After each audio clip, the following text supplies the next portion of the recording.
Հունվարի 20-ը Ադրբեջանում համաժողովրդական Սքո օր է հայտարարվել։ Միևնույն ժամանակ այդ տարեթիվը մեր ժողովրդի պատմության մեջ գրվել է որպես Ադրբեջանի ազատության և անկախության համար նրա որդիների ու դստրերի հերոսական պայքարի օր։ Բաքվում արյունոտ հունվարի սպանդի կազմակերպիչները արել են ամեն հնարավորը, որպեսզի թաքցնեն իրենց հանցագործությունների հետքերը։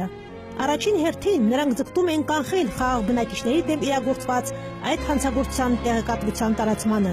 Այդ նպատակով հունվարի 19-ի երեկոյան ԽՍՀՄ պետական անվտանգության կոմիտեի Ալֆա խմբի ջոկատայինները պայթեցրել են ադրբեջանական պետական հեռուստատեսության էներգաբլոկը, որի հետևանքով երկրում դադարեցվել է հեռուստատեսային հեռարձակումը։ Ադրբեջանում ԶԼՄ-ների ռազմական գրաքննություն սահմանվեց, սակայն նրանց այդպես էլ չհաջողվեց խեղդել ժողովրդի ձայնը։ Այդ օրերին աննախադեպ քաջություն և իրենց մասնագիտական պարտքին հավատարմություն ցուցաբերեցին տասնյակ լրագրողներ,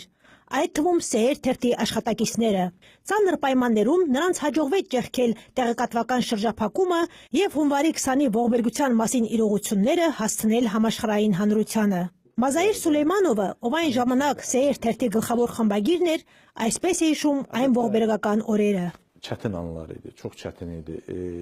Hər an təhlükə qarşısındaydıq. Ծանր օրեր էին, ամեն պահ մեզ վտանգ էր սպառնում։ Մի խումբ լրագրողներ հավաքվեցին։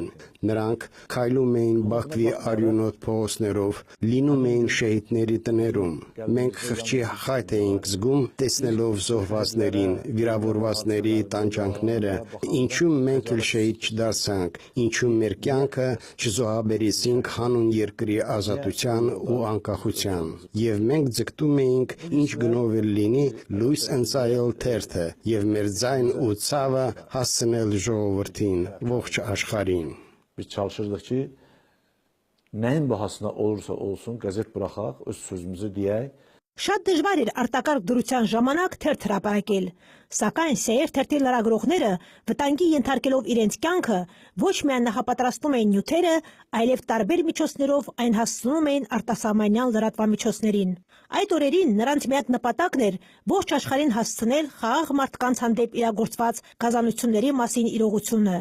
Եվ դա հաջողվեց նրանց։ Հունվարի 20-ի ողբերգությունից անմիջապես հետո թերթը լույս տեսավ 2 միլիոն օրինակով։ Mətbuat tariximizin 140 illiyi ərzində ilk dəfə olaraq Azərbaycanda nəşr olunan qəzet 2 milyon tirajla çıxdı.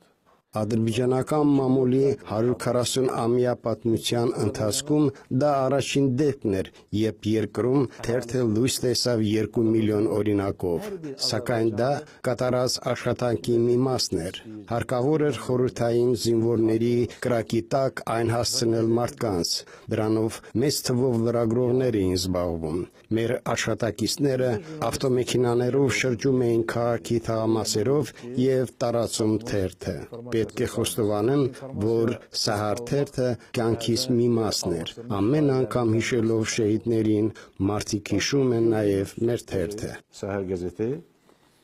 mənim ömrümün bir parçasıdır. Հունվարի 20-ի շահիդների ցուցակը առաջին անգամ լույս էր տեսել Սեհեր թերթի 1990 թվականի փետրվարի 3-ի համարում։ Մազայր Սուլեյմանզադեի խոսքով այդ ցուցակը կազմվել է մի շարք վստահելի աղբյուրների, մասնավորապես առողջապահության նախարարության կողմից ներկայացված ցուցակի հիման վրա։ Այդ համարում ներկայացված է նաև վիրավորվածների ցուցակը։ 2000 թվականին Ադրբեջանի համազգային առաջնորդ Հեյդար Ալիևի հրամանագրով հայրենիքի 137 որդիներին և դստրերին շնորհվել է հունվարի 20-ի շահիդ անունը։ Şəhidlərimizin dəfnindən reportaj hazırlandı. Շահիդների հուղարկողորմանը նվիրված նյութերը պատրաստվել էին 11 լրագրողների կողմից, որոնց թվում էին Ռաֆայել Նագիևը, Շաքիր Յագուբովը, Վագիֆ Բահմանլին, Բախտիար Սադիխովը, Ֆուադ Բայրամովը և մյուսները։ Սակայն այնպիսի տպավորություն է ստեղծում, որ այն գրվել է մի մարդու կողմից։ Թերթում տպագրված են ժողովրդի բողոքն ու ցավն արտացոլող բազմաթիվ հոդվածներ ու լուսանկարներ։ Մազայր Սուլեյմանզադեն հունվարի 20-ի ողբերգության մասին մի քանի գիրք է գրել։ Գնդակարված թերթ հրատարակությունում ներառվել են Սեհեր թերթի խմբագիր, հայտնի գրող ու լրագրող Մազայր Սուլեյմանզադեի հիշողություններն ու հարցազրույցը։ Գրքում հեղինակը հիշում է այն լրագրողների անունները, որոնց շնորհիվ Սեհեր թերթը լույս է տեսել հունվարյան արյունալի օրերին։